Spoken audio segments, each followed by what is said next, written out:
Hello दोस्तों, स्वागत है आपका अपने यूट्यूब चैनल HRY एजुकेशन में। तो रीजनिंग के महत्वपूर्ण क्वेश्चनों की शुरुआत करते हैं आज के सेशन की। देखिए 13, 16 और 27 अगर हम 3 और 1 को जोड़ देते हैं तो 4 हो जाता है और 4 का स्क्वायर यहाँ पर 16 लिखा हुआ है। उसी प्रकार से 27 में 2 और 7 को जोड़ेंगे तो कितना हो जाएगा, हमारा 9 हो जाएगा और 9 का स्क्वायर होता है हमारा 81, जो ऑप्शन बी में आपको दिखाई दे रहा है। तो इस क्वेश्चन का जो राइट आंसर हमारा ऑप्शन बी हो जाएगा। उम्मीद करते हैं कि आपको समझ में आ गया होगा। आज हम टोटल 10 क्वेश्चन करने वाले, बहुत ही महत्वपूर्ण क्वेश्चन है सारे के सारे। चलिए चलते हैं नेक्स्ट क्वेश्चन पे। नीचे दी गई श्रृंखला श्रेणी में अगली संख्या ज्ञात करें। देखिए 13, 17, 25, 32 और 37 यहाँ पर जो प्रश्नवाचक चिन्ह दिया गया है, हमें ये बताना कि ये यहाँ पर कौन सी संख्या आएगी।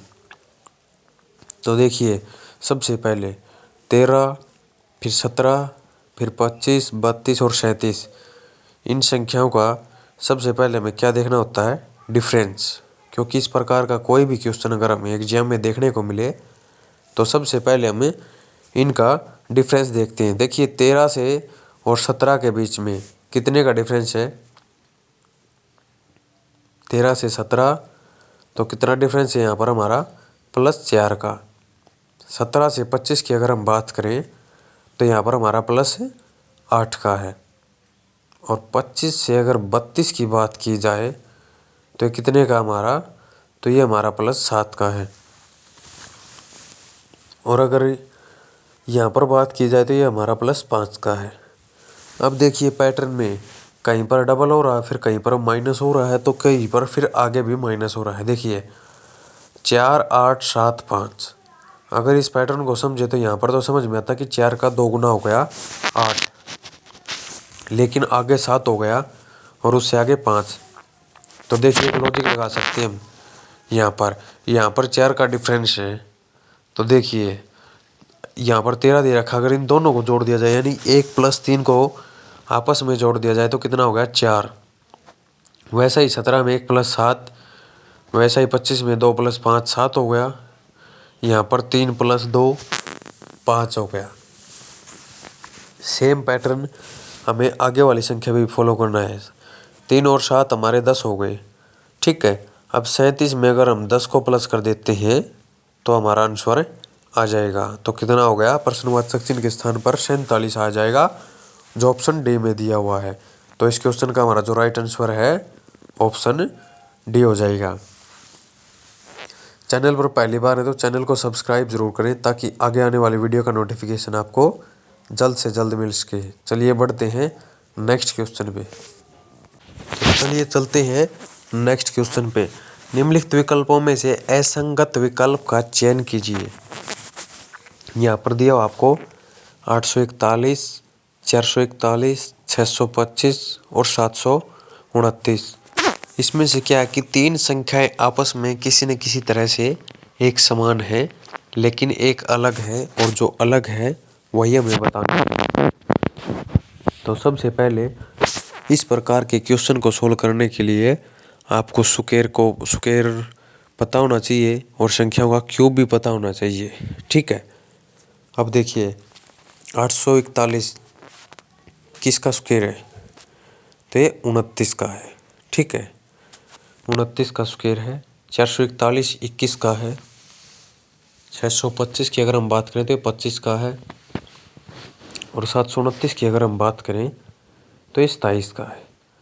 अब देखिए सारे के सारे किसी न किसी संख्या के स्क्वायर हैं, तो इस प्रकार के क्वेश्चन में हमारा जो आंसर गलत होने के चांसेस ज़्यादा हो सकते हैं, क्योंकि हमें पता नहीं लगता कि हम कौन सी संख्या को टिक करें। तो देखिए 21, 25, 27, ये जो संख्याएं हैं ये किसी न किसी संख्या से कटती हैं आपस में, ठीक है। यानी 21 भी भाग जाता है, 25 भी, 27 भी, लेकिन 29 एक अभाज्य संख्या है जो एक और अपने सिवाय किसी से नहीं कटती। तो ये अभाज्य संख्या है, तो इसलिए जो इस क्वेश्चन का जो हमारा राइट आंसर है वो ऑप्शन ए हो जाएगा। चलिए चलते हैं नेक्स्ट क्वेश्चन पे। उस वेन आरेख का चयन करें जो निम्नलिखित वर्गों को दर्शाता है, जैसे लड़के, लड़कियों और बच्चे। इस प्रकार के क्वेश्चन को करने के लिए हमें थोड़ा लॉजिक लगाना होता है, नहीं तो इस प्रकार का जो क्वेश्चन होता है हमारा जल्दी ही गलत हो जाएगा। तो अगर आपको कुछ भी नहीं पता है इस प्रकार के क्वेश्चन को कैसे सोल्व करना है, तो सबसे पहले आप डायग्राम बना लीजिए। इसमें क्या बोला है, लड़के, लड़कियों और बच्चे। अब सबसे पहले आपको लड़के का डायग्राम बना लेना है, ठीक है। तो सबसे पहले देखिए हमने लड़के का डायग्राम बना लिया। अब ये देखिए लड़के का और लड़कियों का आपस में कोई संबंध है? अगर है तो ठीक है। देखिए लड़के भी मानव जाति से आते हैं और लड़कियां भी मानव जाति से, लेकिन लड़के अलग होते हैं और लड़कियां अलग होती हैं, तो ये आपस में कोई मेल नहीं है, तो लड़कियां क्या हो जाएगी, अलग हो जाएगी। अब तीसरा बात आता बच्चे। अब बच्चे का देखिए लड़के और लड़कियों से कोई संबंध है? तो देखिए जो बच्चे होते हैं वो लड़के भी होते हैं और लड़कियां भी होती हैं, तो हमारा डायग्राम कुछ इस प्रकार से बन जाएगा। ये आपको किस ऑप्शन में दिया हुआ है, तो ऑप्शन जो सी है वो इस क्वेश्चन का हमारा राइट आंसर हो जाएगा, ठीक है, ऑप्शन सी। चलिए बढ़ते हैं नेक्स्ट क्वेश्चन पे। उस विकल्प का चयन करें जो प्रश्नवाचक चिन्ह को प्रतिस्थापित करेगा। यानी कि यहाँ पर आपको एक टेबल दी हुई है, सारणी, और उसमें हमें ये बताना है कि यहाँ पर जो प्रश्नवाचक चिन्ह दिया गया है यहाँ पर हमारी कौन सी संख्या आएगी। तो सबसे पहले हमें ये पता लगाना है कि 12 का और 8 का ऐसा क्या किया कि यहाँ पर 100 प्राप्त हुआ में वही 18 और 6 का, और फिर 15 और 4 का ऐसा क्या करें कि यहाँ पर प्रश्नवाचक चिन्ह के स्थान पर हमारी संख्या आ जाए। तो देखिए सबसे पहले हम ऊपर की तरफ चलते हैं। अब यहाँ पर बात आती है कि 12 और 8 के साथ ऐसा क्या किया कि संख्या 100 प्राप्त हुई। तो देखिए अब यहाँ पर 12 और 8, ध्यान से देखिए कि इसको हम किस प्रकार से सोल्व कर सकते हैं। अब 12 के और 8 की अगर गुणा कर दी जाए तो कितना होता है, 12 अट्ठा 96। आगे क्या दे रखा है, 100। अब 96 में प्लस 4 करेंगे तो ही हमें प्राप्त होगा 100। तो उसके लिए हमें क्या कर देना है, 8 को 2 से भाग कर देना है, क्योंकि 2 से जब 8 को भाग करेंगे तो हमें 4 प्राप्त होगा, तो यहाँ पर हमारा 100 प्राप्त होगा। उसी प्रकार से 18 की और 6 की गुणा कर देते हैं तो 108 प्राप्त होगा। अब जैसे यहाँ पर 2 से भाग किया था तो यहाँ पर भी 2 से ही भाग होगा, तो बच गया कितना, 3, 111 हो गया। उसी प्रकार से 15 की और 4 की गुणा कर देते हैं। 15 की और 4 की गुणा करेंगे तो हमें क्या प्राप्त होगा, 60, और 4 को 2 से भाग देंगे तो कितना बचेगा, 2। तो टोटल जो प्रश्नवाचक चिन्ह के स्थान पर संख्या हमारी कितनी आ जाएगी, 62, ठीक है। तो प्रश्नवाचक चिन्ह के स्थान पर हमारे जो संख्या है वो 62 आ जाएगी, और 62 ऑप्शन डी में दिया हुआ है, तो इस क्वेश्चन का जो राइट आंसर है हमारा ऑप्शन डी हो जाएगा। चलिए चलते हैं नेक्स्ट क्वेश्चन पे। निम्नलिखित पासे में फॉग के विपरीत सतह पर क्या होगा। तो देखिए विपरीत सतह वाला क्वेश्चन है, फॉग के विपरीत। इस प्रकार के क्वेश्चन को सोल्व करने के लिए क्या करते हैं कि सबसे पहले कॉमन देखते हैं, और अगर कॉमन हमें मिल जाते हैं तो जो अलग होता है वही एक दूसरे का विपरीत हो जाता है। तो देखिए बैट कैट यहाँ पर दिया हुआ है और यहाँ पर भी दिया हुआ है, तो ऊपर जो भी बच गया हमारा वो एक दूसरे का विपरीत हो जाएगा। एग का पूछे तो फॉग और फॉग का पूछे तो एग हो जाएगा, यानी कि ये एक दूसरे के विपरीत हो गए हैं। अब इनमें से क्या कहता कि फॉग के विपरीत सतह पर कौन सा आएगा, तो फॉग के विपरीत तो हमारा एग आएगा। तो एग आपको ऑप्शन ए में दिया हुआ है, तो ऑप्शन जो ए है वो इस क्वेश्चन का हमारा राइट आंसर हो जाएगा। अगर आपको वीडियो अच्छी लगे तो लाइक करें और अपने दोस्तों के साथ ज़्यादा से ज़्यादा इसको शेयर करें। अगर आपको किसी भी क्वेश्चन में कोई परेशानी रहती है तो आप कमेंट सेक्शन में पूछ सकते हैं। अगर आपको कोई क्वेश्चन समझ में ना आए तो वीडियो को दोबारा से देख सकते हैं। तो चलिए बढ़ते हैं नेक्स्ट क्वेश्चन की तरफ। तो नेक्स्ट क्वेश्चन क्या है हमारा, किसी कोड भाषा में लेवल को LEVEL को LEVEL कूट किया है तो DUNKI का कूट क्या होगा। कोडिंग डिकोडिंग की से रिलेटेड है क्वेश्चन, बहुत से एग्जामों में पूछा भी गया है, जैसे NTPC, SSC GD और RPF। तो जैसे लेवल को इसने कैसा लिखा है, लेवल। अब देखिए, सोचने वाली बात यह है कि लेवल को हम किसी भी प्रकार से लिखें तो वो तो ऐसा ही लिखा जाएगा। देखिए लास्ट से उठाया हमने, देखिए यहाँ पर लेवल।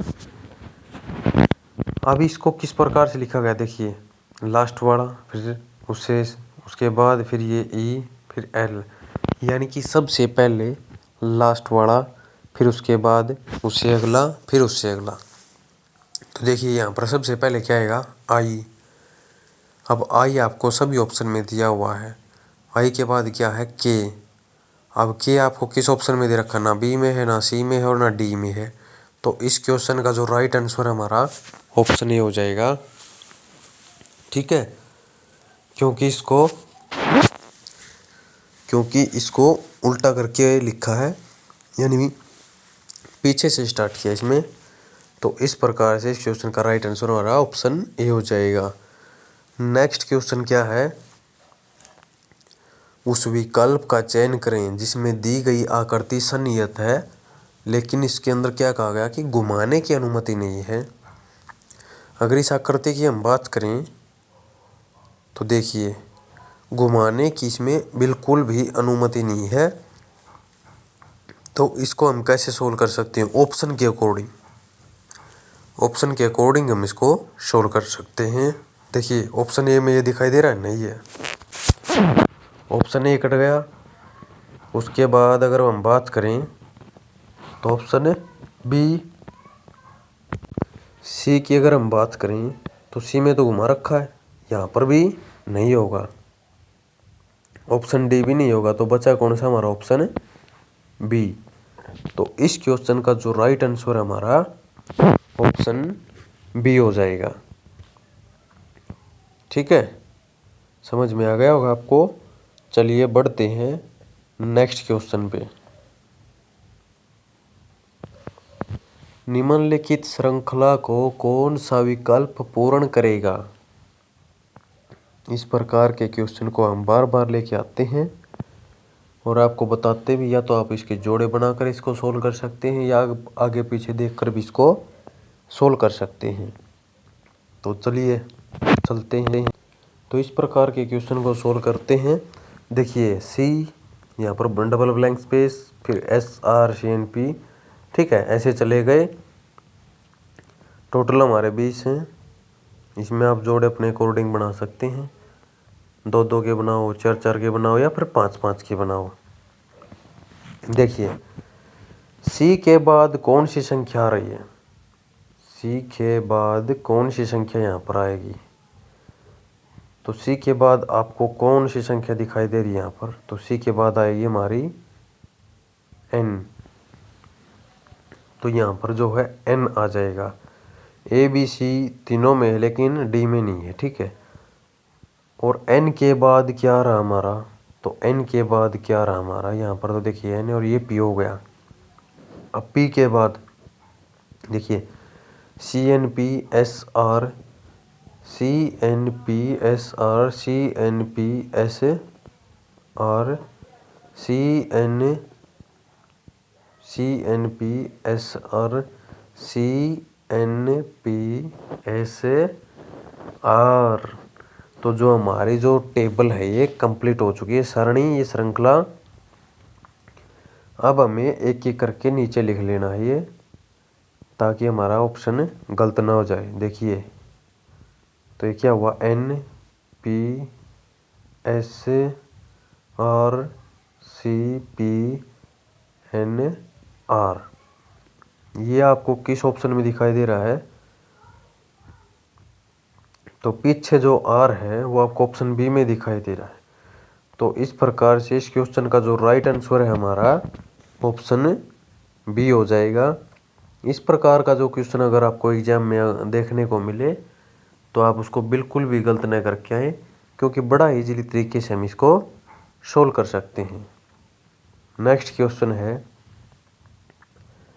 यदि ऐट द रेट का अर्थ है प्लस, प्रतिशत परसेंटेज का अर्थ है गुणा, डॉलर का अर्थ है भाग और हैज का अर्थ है माइनस, तो निम्नलिखित जो समीकरण का मान ज्ञात कीजिए। जैसा जैसा ये कहता है उसी प्रकार से आपको समीकरण में इनको लिख लेना है। जैसे 9 ऐट द रेट क्या का अर्थ है, तो ये प्लस है, फिर कितना हो जाएगा 114।